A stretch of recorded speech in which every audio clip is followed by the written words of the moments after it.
Hello, Space Pirates! Today we are talking about my second game of the IGL. This game is against Vanilla Haqqislam or playing against Peake. And the mission is Clighly Hassified. This is a variation of Highly Classified, and we want to have a look at the mission before we talk about the game. Instead of drawing just from the cards deck, in Clighly Hassified you have to pick two classified that you bring to your game while you still already know who's your opponent. And the opponent also brings two cards, and those four cards are open information and placed sideways of the game. And each player can score them. So both players can score both four cards. Then everybody gets one objective point for each of the cards succeeded. And we get 3 objective points for scoring more of the main classified cards. And we have one classified, which is our secondary, which gives us 3 additional scoring points. So it's 4 for the classifieds, 3 again for having more classifieds, and 3 for the secondary one. So this sums up to 10. If we both pick the same classified, the green card is changed to red card, which gives us 2 objective points. So everything stays the same, but this card is harder to accomplish. The secondary objectives can't be the same as the open ones, so if you pick them again, you have to redraw the card. So there are, everybody has especially 5 classifieds to do during the game. That's the only way to score. A lot of classifieds do. The way Infinity should be, by doing some objectives. I don't think there's too much other stuff going on. There's no exclusion zone, there's no special units, there's a 12-inch deployment zone, so nothing special. So this was the map, and we are looking at the game already deployed, but let's have a look at the classifieds first. Knowing I will go against Vanilla Haqqislam, I decided to go with Test Run and Sabotage. One thing, Test Run, I have a parachutist engineer in my list who has a Zondcat with him, so engineering is very easy. Also, I have some remotes on my list, so this should be very easy to do for me. So I was a little bit worried my opponent would bring Fiddler with his Vanilla Haqqislam. This would work well for this mission, and also for Armory, which is in the setup, and engineering deck maybe. But besides that, there was nothing really good I could achieve, and usually engineers are not that popular in Haqqislam, so I decided to go with that. I decided to not go with another engineering-related card, because that would give too much pressure on my Tomcat, and therefore I decided to go with Sabotage. I was fairly sure it would be easy for him to score that. Maybe there are some risks for him, and I mean, there are some lists where he doesn't have D-charges, but usually he has D-charges, so I was considering he will be able to do that, but I will be able to do that as well. I have a lot of D-charges in my list. The Tomcat has that, the Evader has that, the Morans have that. So I should be able to achieve that, and that's already some objective points, so that's fine. So that was my setup I was going for. At least trying to do one classified my opponent might not be able to achieve. My opponent did go with the Net Undermine, Veteran, Elite, and Chain of Command. I think he has a lot of units to solve that with the Asarira and that stuff. And also Predator, an oldie but goldie. A lot of units can do that, even coup de grace somebody. So I'm not too afraid of these cards. I can do them. I have a lot of elite, veteran, and chain of no chain of command, but veteran, elite. I have a lot of named units, Jazz and Billy. I have the Evader, who is an elite. I have the Intruder, who is an elite or a veteran. So there should be quite easy to solve that for me. Predator, I have McMurrow, and I can coup de grace something, and I have a Diablo and a Jaguar, so should be possible to do that as well, even though I'm not too much used to going into CC, but that's a good training for me, so at least I can score all the classifieds. So this wasn't making me unhappy too much. We did roll off. I did pick for my personal classified. I did pick HVT identity check. I at least have 2 units who can do that. I have the sensor bot who can do that in zone of control, and I have my intruder. I can't remember what my other card was, but I felt this might be easier. Both were not perfect for me. I would have liked something different, but you can't complain too much. At least I can do that. And I have 2 units which can solve that problem. We did roll off. I failed, and my opponent decided to go first. And I decided to deploy on the red side, which was a decision on the last minute. When I first looked at the map, I already considered the red side to be better for me on defensive perspective. There's a good spot for the Vostok I will talk about later. And I think I have better advanced positions for my 0G here, so I like this placement more.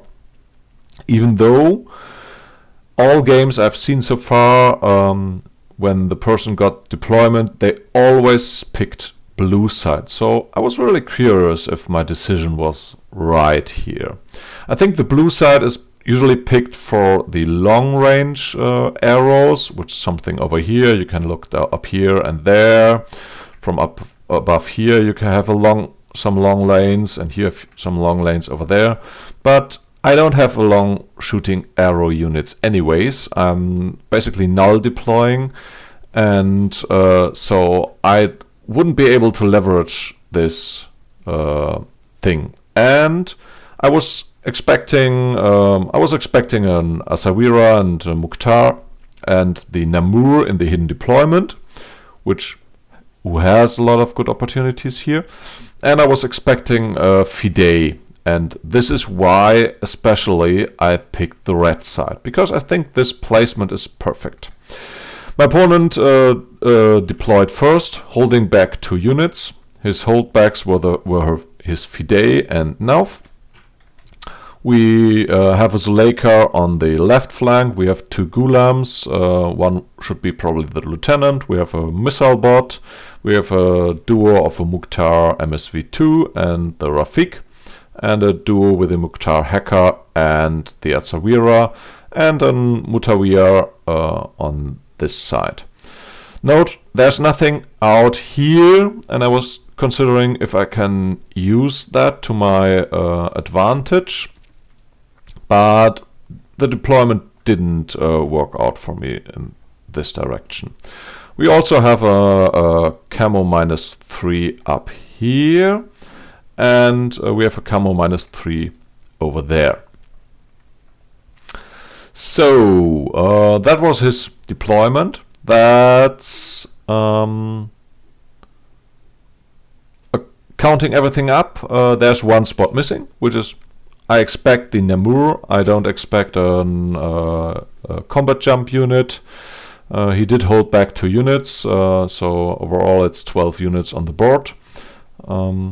There's 1 slot missing in Group 1, which makes me curious. But anyways, that's what I have to deal with. and I did deploy fairly confident to that. The best place for me to place the Vostok is obviously here. I have her far back in the back line, have 2 close combat units in the front line protecting her against something. She has a line of sight down here, but not too far, so every sniper wouldn't be able to really get me. And I don't think he has too many long-range guns on his side. So at least he's also defending against the Zuleika. And besides that, I think there's a long-range attack option from somewhere over here. Yeah, down here you can get a long-range shooting at me, but he placed most of his units on this side, and I can accept that. As soon as I get the first shot, I will fail guts anyways and fall prone. I have the classified to repair her, so that would work out. And so I'm feeling confident with her over there. And besides that, she has line of sight over here, she has line of sight over there, and even from if somebody's advancing from over here, he will gain line of sight to me over here, and I will be in good range for me shooting. With a mimetism -6, and the Rafik only having an what is Red Fury, it's not too much damage. I'm not too afraid for her. I have the Stemplar here in the center, pretty defensive, hard to see. Somewhere over here she might be seen over there, but that's already very far in the deployments or close to my deployment zone, and she can flash pulse with ignoring cover. That's fine. I have my Moran with camo, placing the Crazy Koala over here. If anything comes around here, over there, it has to face the mine, so I'm defended on that flank. I have my intruder down here, just to have him on one flank. I was considering to maybe run out here to get some shots at something, but in the end there's not too much on this side, so this doesn't turn out. But that was the plan with that. I have McMurrow in the front, prone. He's also protecting this area against Zuleika and this area, and he's pretty much not visible. Maybe somewhere over here he's visible, but he can throw smoke, and again there's probably not too much coming over there. I also have the Moran with the repeater up here, putting the Crazy Koala in the back, again defending my castle over here, and he's nearly not visible. Since he's prone, you don't get line of sight to him. He's covered by this box, so he's safe up there, and if anybody wants to get after him, he has to face the Vostok first. And I have the Evader on the total right flank. It's 0G, but he also has terrain 0G, so he should be able to move that range pretty quickly. And I decided to give this my decharge spot. 1, because I have the Evader who can go for that, and 2, there's a safe spot to get my Tomcat in. So that's pretty safe on this side. And I also have the Moran if I have to go down there. This camo token is annoying for me at that position, but yeah, I will have to deal with him. Let's get to the really interesting part on my side. I was expecting an impersonator, and I wanted to give him a trap, basically. I was sure he wouldn't go after my castle, so I did hold back the Raven Eye. Oh, let's finish the deployment of my opponent first. I did hold back the Raven Eye, and this is my lieutenant, and this is Jazz, which are both 2 beefy targets for the impersonator.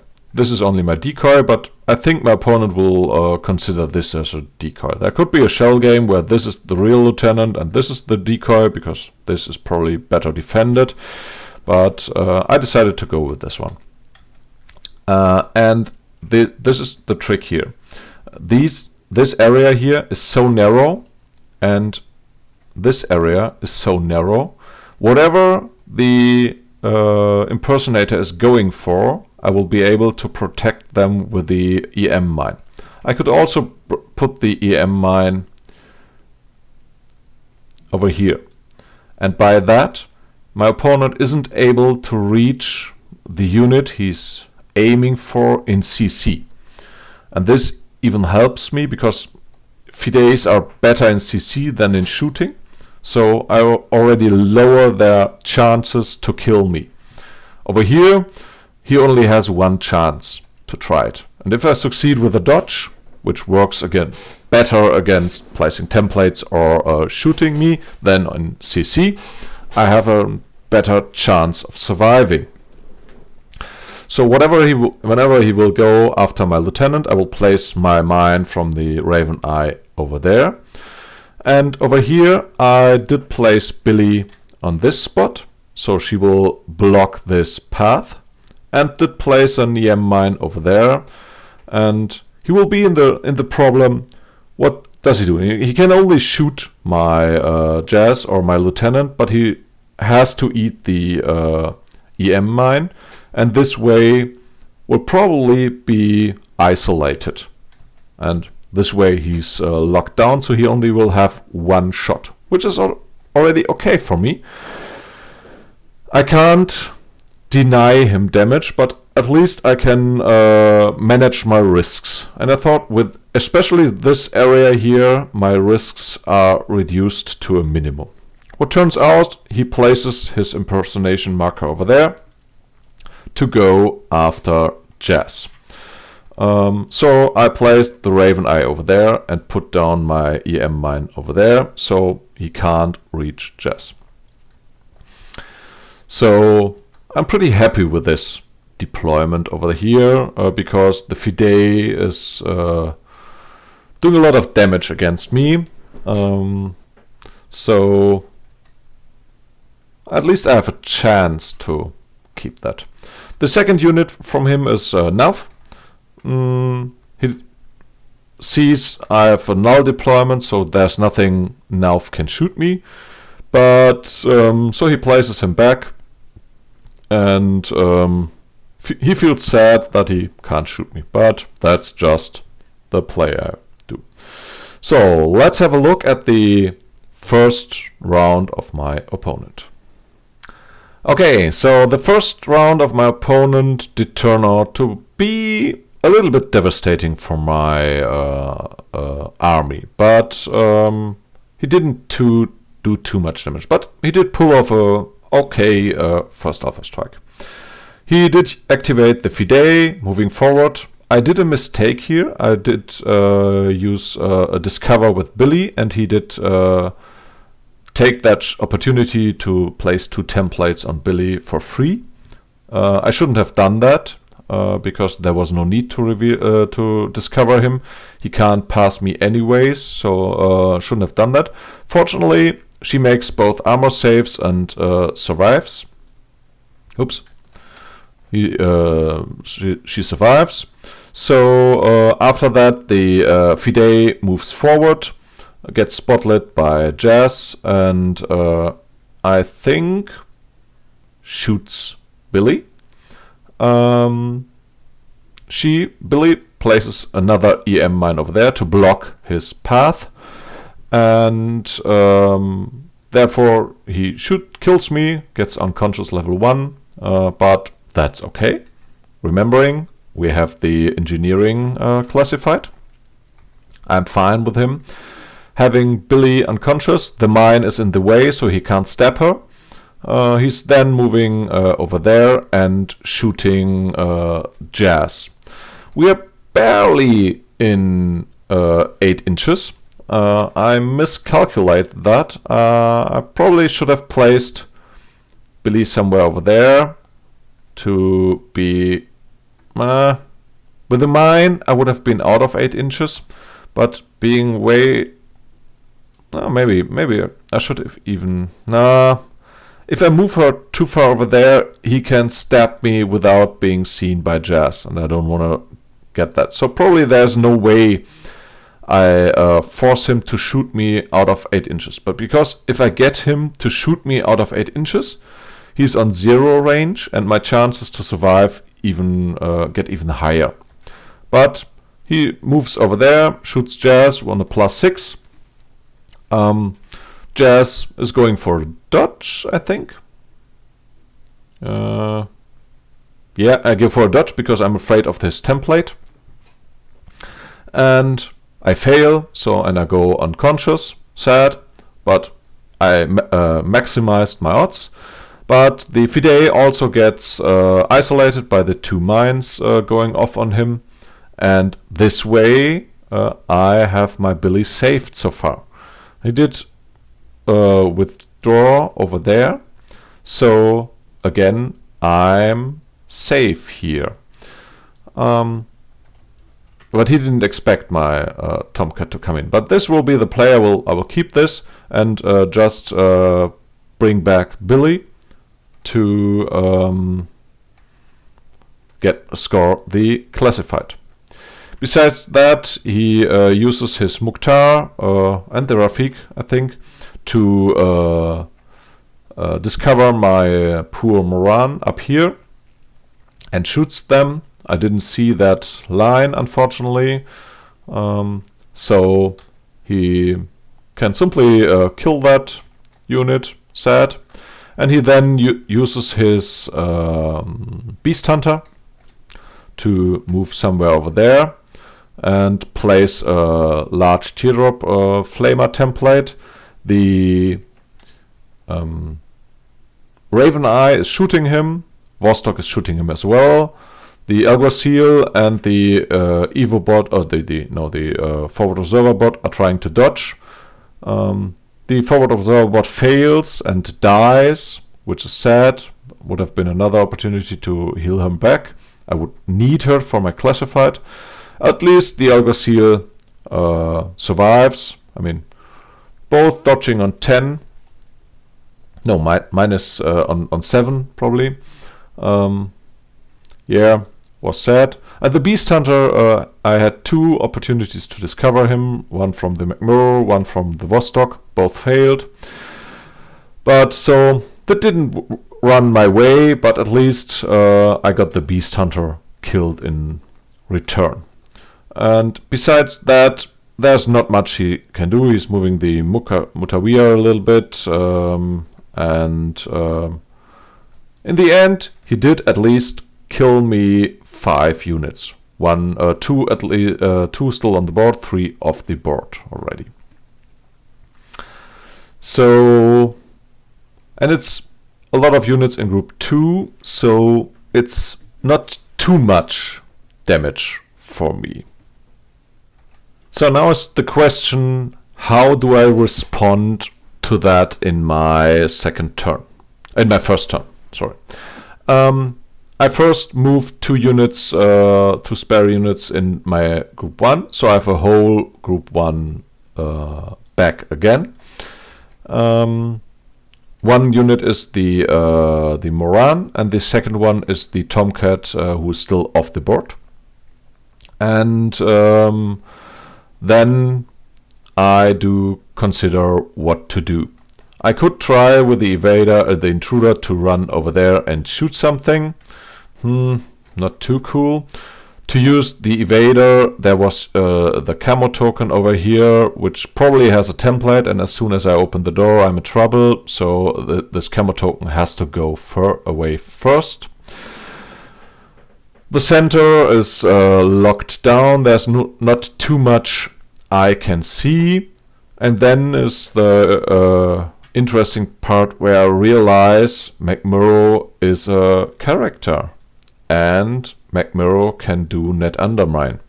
So I decide to go for a run with McMurrow on this side. There's not much looking at me. There's the flash pulse bot looking at me. But besides that, not much. Over there was Zuleika, which is a interesting target for me if I get her down. I consider this being the lieutenant because he's in Group 1, and I thought if I were him, I would like to try to keep the order in Group 1 more than in Group 2, so I thought this one would be the lieutenant. If I can get him, great. So there are a lot of opportunities, and McMurrow can deal with the camo token and open up the path for my evader in future turns. So this sounds for me like a perfect plan. I keep in mind that I still have my Tomcat in reserve to pick up Billy in the end. So from there, McMurrow starts running over there, throws a discover at the camo token, revealing him on the first try, which is nice because I don't have to intuitive attack him. Then he can run into CC with him, which the camo token was Honsacut for the observer. So I can move into CC with him and score the first predator kill. I then move over there. I'm a little bit scared because I expect the Namur to be somewhere over here. This is out of the deployment zone, and they have perfect spots here as far as I consider. If I put him here, can have a line of sight over there and over there, and with his HMG range, I think these two spots are the perfect spots for them. So he could shoot me while over there, so I'm scared, but I have smoke, so I consider to survive here, but he's not revealing. So I'm moving forward, throwing a grenade at the Fanus. He's dodging with all the stuff up here, but they can't see me, so nothing happens. And I consider to coup de grace this Fanus over there to score the Predator. Oh, yes, and somewhere over here I do the net undermine with the McMurrow. He has whip 14, so it's an easy task for him. He scores that classified, first classified done. Now the goal is to get the second classified done. Because my plan is currently to score as many classifieds as possible. Because if I do that during this turn, I can't kill too much. With Predator, I have to kill something anyways. So that's a good position for me in the first turn. So I'm ending up McMurrow over there, and he decides to dodge with Zuleika, which succeeds, and dodges in line of sight with me. And I think that might be a mistake, because I think Zuleika is a beefy target for me now. I simply Berserker with the DA CCW. I think I don't even crit. I knock her out. I die in return. That's sad, but I have a good chance of surviving. She doesn't have a good chance of surviving. With that, I score Predator. So I'm totally fine with that. Now I'm still afraid. I know he can't do the engineering classified. If I have all of them, I will have that points scored, which will give me the win. I'm a little bit scared about the Predator. I don't know how this is calculated if I have the additional point on the Predator. So if I only score 2 points on Predator, my opponent scores I only score 1 point and he scores 2 points. And can he nullify that he's not having the classified done? I'm not too sure about that during the game. Looking at the handbook, I think it says have accomplished the same number of main classified objectives. I think I would consider scoring 2 points with the Predator as being 2 classifieds as well. So if I score 4 of them and he scores 3, but 1 additional with Predator, I think it's even, and I want to avoid that. So I will keep in mind that I will still have to score another coup de grace or CC. At least I killed some stuff over here, scored 2 units. I think I have 2 orders left. With his own order, I bring in the Tomcat. And the first goal is, with his Zondbot, is to bring back Billy.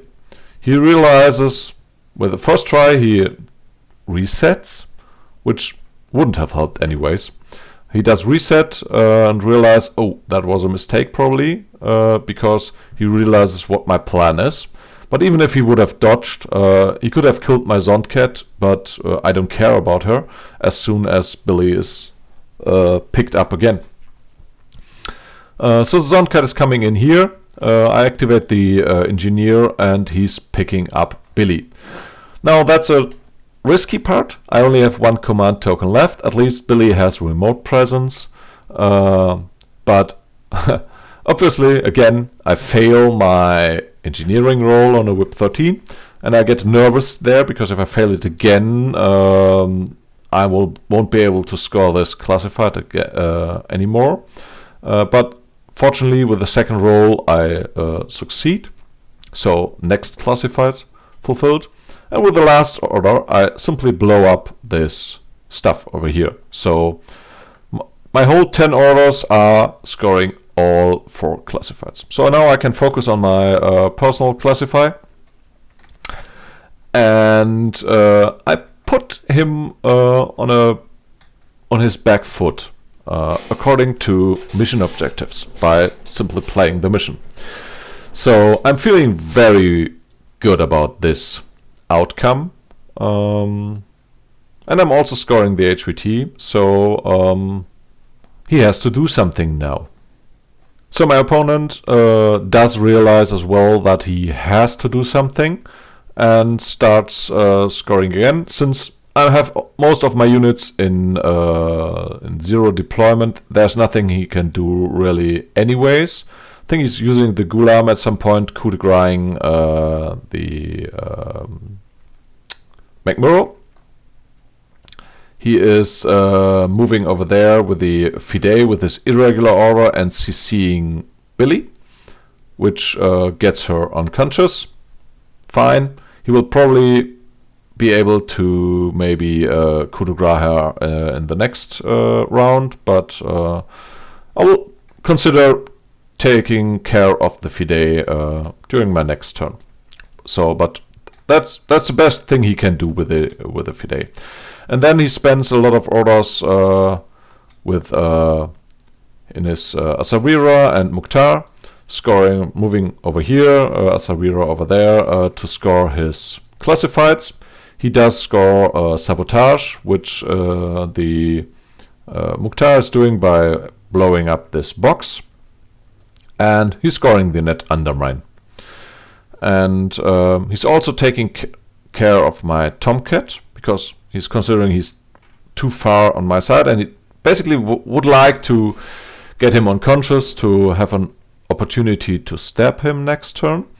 This is why the Rafik is moving over there to shoot him. He's not doing that with the Mukhtar because of shock of the Red Fury. I consider the Tomcat dead anyways, so I place a light flamethrower on the Rafik. He brings me unconscious and I remove the Rafik from the board totally, which is a fair trade for me. He was group 2. No, he was group 1. He was group 1, yes, exactly. So that was a good turn for my opponent. He did achieve at least 2 classifieds. He's on a good run for the Predator. Yeah, and besides that, he's shuffling around a little bit, I think. Yeah, that's what he did. So, during my second turn, I do consider to deal with the Fide, but nah, I mean, he will kill Billy, and this will give him the 3rd classified, but besides that, he won't be able to do anything or achieve anything with the Fide anyways, so no need to deal with him. I consider 2 plays. One is the intruder trying to shoot something over here. At the beginning, the Mutawiyya was looking out and the Asawira was here totally in the open. And at least these are two things the intruder can do easily. And I also would want to bring the evader forward to maybe deal with the Mukhtar, who was over there, and deal with the Ghulam. I was still considering maybe this one will be the lieutenant, because it's group 1 and at least it's a specialist, and I do start scoring the HVT again. The other opportunity would be to use the intruder to go to the HVT and score that.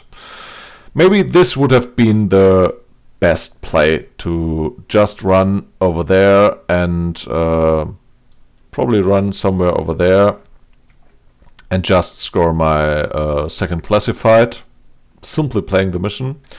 But I consider to try to do some damage and try to stop him from doing anything during his last turn. So I'm moving out with the intruder, shooting at the Mutawiyya. I fail everything. He's succeeding with his dodge. I then move out a little bit further to shoot the other Vira in the open. And again, I fail. I think she succeeds with the dodge. So the intruder doesn't solve anything. I keep him out a little bit because I'm afraid the Asawira will simply run at me and score the Predator and the third one, and therefore denies me the objective points from the scoring more classifieds over here, which is driving my most mind during this game. So I keep him out a little bit, and then I bring forward the evader, and unfortunately the evader is not able to do too much. Unfortunately, all his movement brings him exactly to the door with it, even though he has 0G. So I have to spend one order to open the door. So I didn't make any use of the 0G, which is sad. I then climb up over there and at least shoot the Ghulam. The Mukhtar is dodging out of line of sight, so there's nothing else I can do but stand there. He's not prone. Stand there and go into suppression fire. Not feeling very confident about his position. I would like to have him somewhere else, but yeah, that's just the thing I could pull off. Trying to do as much damage as possible to minimize his opportunities in his last turn. And when I will try to either score HVT, which he realizes during this play, or at least score my classified. So I didn't take a safe game after my opponent's last turn, because basically this is running very quickly now. What he realizes, I'm scoring the secure HVT, and he tries to get the evader off that objective, but with a suppression fire and bad range bands from my opponent, he moves out. Red Fury is in 0 range band, so we are both shooting on 7. He's trying to do the same with the Nauf from up there, both shooting on 7. I think nobody really succeeds here. There are some armor saves to do, but nothing really happens. And then he uses the Asawira. He needs to do some stuff here and do some cautious movements, because the Vostok was looking down there. Was a really good spot for her. And he's scoring, was it? Follow-up. Looking at the HVT, and therefore he scores his personal classified. So nothing else happens during his turn. When my last turn started, I thought it would be a draw, which was wrong, because I was considering I get 4 objective points for the classifieds, plus 3 for the scoring more, and he gets 3 objectives from there, 1 objective from his personal classified, and 3 since he scored this personal classified. But you don't get 1 point extra for the scoring your personal classified. Your personal classified is simply worth 3 objective points. So I'm ahead already at this point. But I try to score the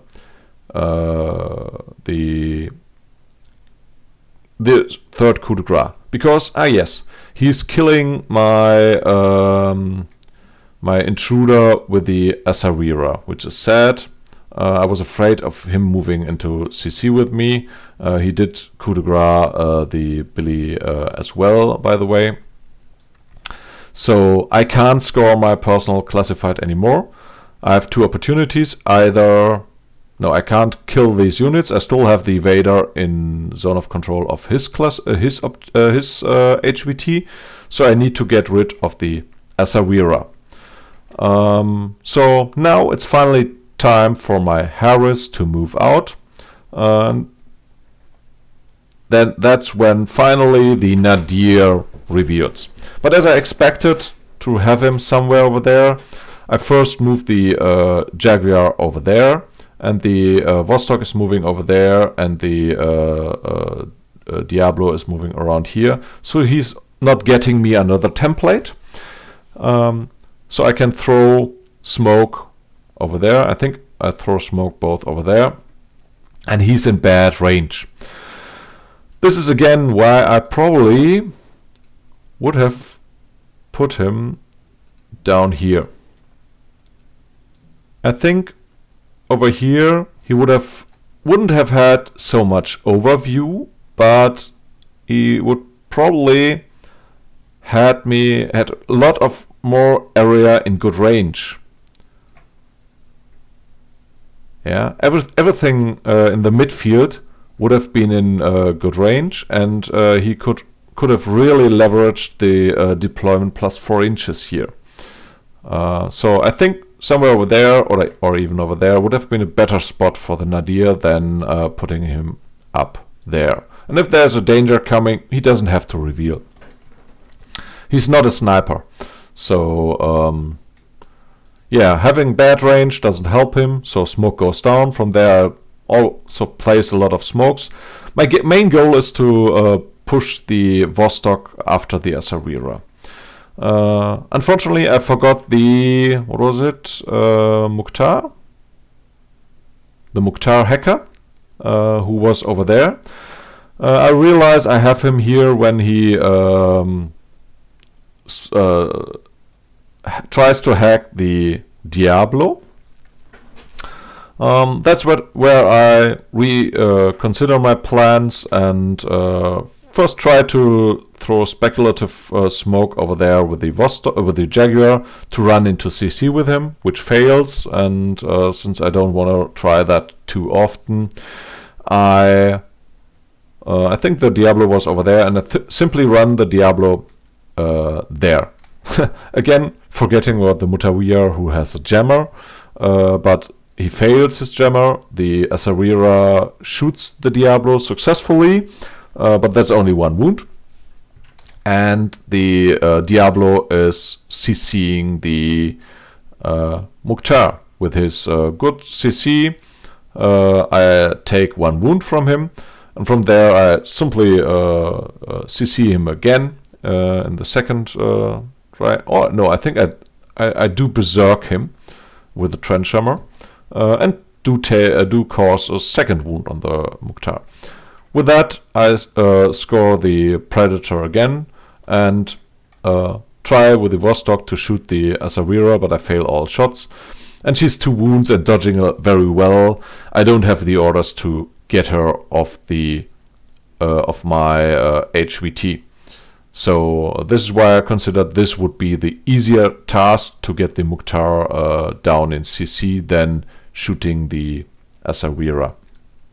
And from at that point I was thinking I only need 1 objective point to get ahead and not making it a draw. That was my main goal, to score a win. But As mentioned before, I already was in a win, so that worked out. It was a very close game in the end. The score represents that. We score 8 against 6, which is really nice. I like that. I really like the mission because it's focusing a lot on the objectives, even considering what does my opponent try to score on the objectives, which is really nice. I think I did a very solid deployment down here against the Fide, which helped me a lot. I was doing a good job with the McMurrow scoring net undermine. I won't forget that again. I had good job with my classifieds. My opponent considered he did lose the game by picking the wrong classifieds. That might actually be true, but I'm not sure what else he could have picked. Running first, he could have easily picked, if he would have knew that, spotlighting an opponent, because killing my jazz will deny me from that. This is why I didn't pick that, because against the Fide I knew if I would pick this classified, he would kill me if I don't get first turn, and it's not a good idea for me to pick a card on relying on getting first turn. So this game really turned out for me to be good. It was a lot of fun. It was a nice play, a nice game playing against Peake. I think he did really well. I think most of the plans worked out for both of us. He did pull off a really good alpha strike on me.